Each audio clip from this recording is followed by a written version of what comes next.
What's going on, everybody? I hope you're all having a lovely quarantine. I know as Gunpla builders or anyone who loves to stay at home, we're all forced to do it. A lot of people are really enjoying this. But at the same time, there's a lot of people undergoing some struggle right now. My heart goes out to them. Not everybody is blessed with the joy of building Gunpla. But for now, the best we can do is just to do our part, wash our hands, and stay home. If you're into building Gunpla, you've probably heard about this kit. This is the MASTERGRADE 1100 Unicorn Gundam. If you got a backlog or this lying around, maybe this video will convince you whether or not it could be your next build. So let's get right into it. This is the poster boy for the anime Mobile Suit Gundam Unicorn. Now this has so many variants across all different grades. Now to quickly go over the other unicorn variants, I know Mecha Gaikatsu did this with one of his other videos with the HG unicorns, but I want to do that with the MASTERGRADE. So you got your Unicorn Verka Titanium Finish, Unicorn Verka Hong Kong Docks Exclusive, Full Armor Unicorn Verka, Full Armor Unicorn Red Frame, Full Armor Unicorn Verka Expo Clear, Green Frame Color Clear, this one, Titanium Twin Frame Edition, Banshee Verka Final Battle Version, Banshee OVA Titanium Edition, Banshee Norn Final Battle Version, Fenix Narrative Version, HD Color with MS Cage, Gatling Guns and Armed Armor DE add-ons, Perfectability, and the Gold, Silver, and Bronze plated Full Armor Unicorns that were awarded to the 2011 GBWC winners. Is that all of them? I think that's all of them. What we are looking at now is the OVA version. This is an improved version over the Verka, released back in 2007, whereas this one was released in 2010 with improvements to the legs, better articulation there, a new head sculpt with Vulcan guns, blue beam sabers instead of pink, although smaller sheets of dry rub transfers and stickers instead of a waterslide decal sheet. From what I heard, they don't manufacture the Verka anymore. I could be wrong, but you can still get the waterslide decals separate from this. And last but certainly not the least, this kit's inner frame is completely gunmetal gray. Not the guns though, just the inner frame, which is weird. Compared to every other non-unicorn kit that's out there, this provides a really different building experience. Because this kit's biggest strength is in its display. It's a great display piece. And it gives the builder the choice to display it in one of two modes, being Destroy mode or in Unicorn mode. What makes this build interesting is that it's entirely revolving around this whole transformation gimmick. This makes things interesting because on top of the inner frame, you got your Psycho frame, and then the armor plating. There are numerous latches and hinges here and there, and if you're one that really appreciates how these things are designed and what kind of engineering that went behind this, personally I think it's astonishing how they were able to fit all of this onto one slim kit. And it's not a small kit either. However, the downside to it is that a lot of the articulation and posability are sacrificed. So it's fairly posable.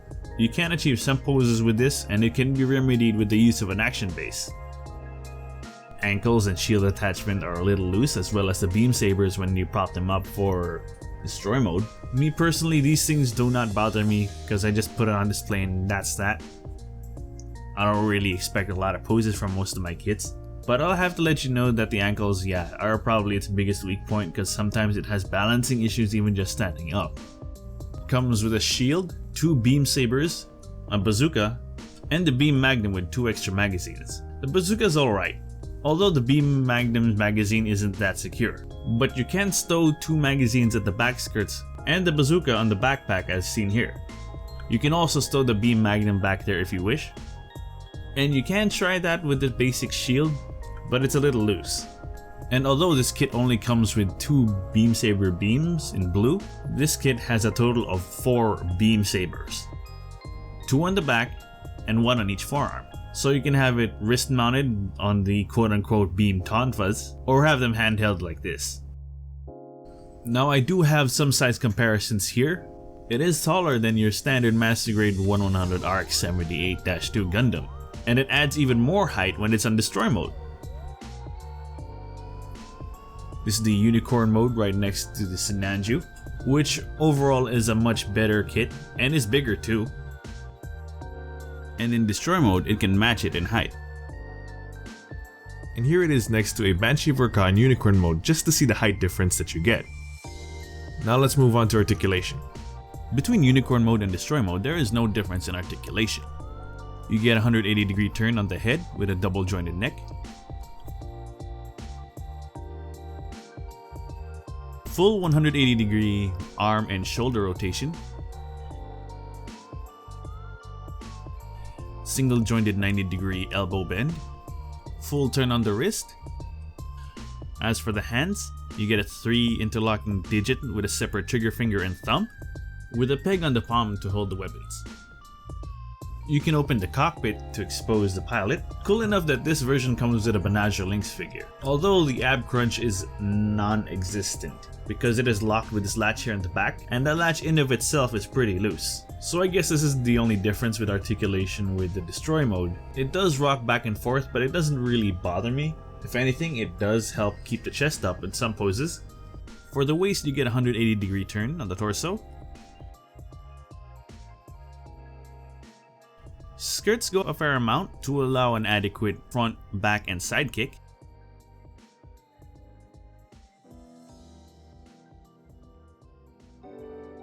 You get a full 90-degree side kick. You get a full rotation on the leg as well. And you have a good front and back kick for what the skirts can allow. Though if you extend the kick too far, the skirt will fly off. You get a 90-degree double jointed knee bend. However, articulation on ankles is near non-existent. But as I mentioned earlier, if you want to get the most poses out of this kit, just get an action base. Otherwise, for the most part, it's just going to be standing. Now, let's go over the transformation. First, I'm going to show you how to switch out the V-fins. This kit comes with 3. A solid open one and a solid closed one, as well as a foldable one that you can open and close. And another note about the V-fins, I will have to mention that you will stick a reflective sticker on this, but you will lose some detail unless you really rub it in. So yep, down the line I might probably paint this. Anyway, you want to take out the side plates of the head, as well as the top center one, remove the V-fin and place which one you decide to put in. Now once that's locked in, reattach the top head plate. Now open up the head. Now gently pull the V-fin to bring the face forward. Tuck the unicorn faceplate back, and then close the head. Now we reattach the side plates, but this time rotate it upside down, just like so. And if you attach the folding V-fin, you can now open it.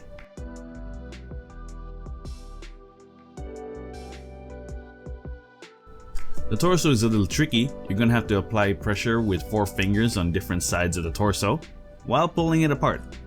Once you reveal the psychoframe, you want to make sure that you expose these tabs up here near the collar. Now flip these tabs up. The instructions say use a beam saber, but forceps work better. After that, you want to open up the psychoframe here on the front part of the chest.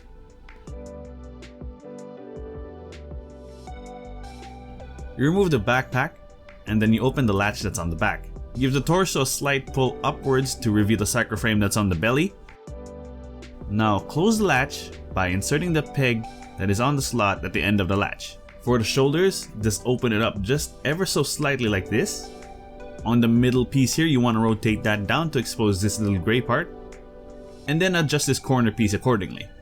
You want to pull the wrist down to expose the psychoframe as well as the forearm away from the body. The codpiece is pretty straightforward. You want to open the bottom half first, followed by the top half. For the front skirts, the panels open up and outward diagonally. For the side skirts, just pull them down. And for the rear skirts, just open it up to expose the thrusters. On the rear pelvis at the center, you open up a latch over here. It should extend the hip joints like this and just lock it back in place. Now for the thighs, you open it outward like this, pull the leg down to expose the psychoframe and then close it. The lower leg is arguably the trickiest part. You want to carefully remove the front knee panel like this and turn the bottom half at this direction as you see here. Set that aside first. On this next part, you're going to need a pair of forceps or maybe even a toothpick. You're going to open the rear leg plate, and you see the psychoframe peeking over there between this gray piece. You want to insert the tool in there to extend the psychoframe on the front part of the leg. Don't push too hard. You want to apply enough resistance to keep it out there when you place the front knee piece. Now for the ankle part, you're gonna open these two latches here on the sides, pull the ankle armor down to expose the cycloframe, and then lock the latches in place. This front ankle armor, then you lock it in here. It should stay there if you don't move the foot too much. Now raise the side foot armor, then extend the heel of the foot and adjust the front part of the foot accordingly.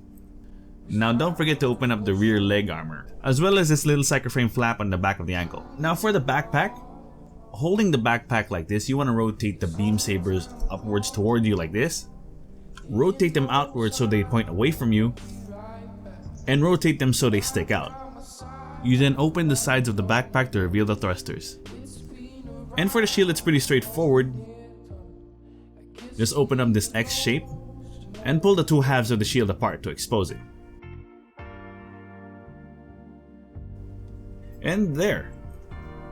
If this is your first unicorn, you gotta be really careful because it is easy, really easy to break parts here. But if you're careful enough and follow the manual as is, you should be fine. So, all that being said, I would rate this kit a solid 7 out of 10. It's not a great kit, it's not a bad kit, but still one definitely worth building. I wouldn't recommend this as a first master grade, but if you like the way it looks, then go for it. Just expect a little challenge when building this. As I said, the entire build revolves around the transformation. To any beginners out there, I would recommend paying close attention to the manual and being careful with the parts here, just extra careful. But yeah, at the end of the day, it's completely your choice. If you like the way this kit looks, then that's a good enough reason to buy it. Although I'll have to let you know there are a lot better kits out there. If this video has helped you in one way, shape, or form, please consider subscribing to my channel. Now for the next video, I'm going to talk about this Armed Armor DE attachment over here. It's a separate add-on that's sold that's quite rare. So yeah, let's talk about it next time. I got a bunch of the other unicorn variants here, just check them out, with more Gunpla related content coming as well. If you like this video, please give it a thumbs up, it does help me quite a lot. And if you have a suggestion on what I should review or time-lapse build next, feel free to leave a comment down below, and I might just have it on my backlog. So yeah, thanks for watching, keep your hands clean, stay home, and have a great one.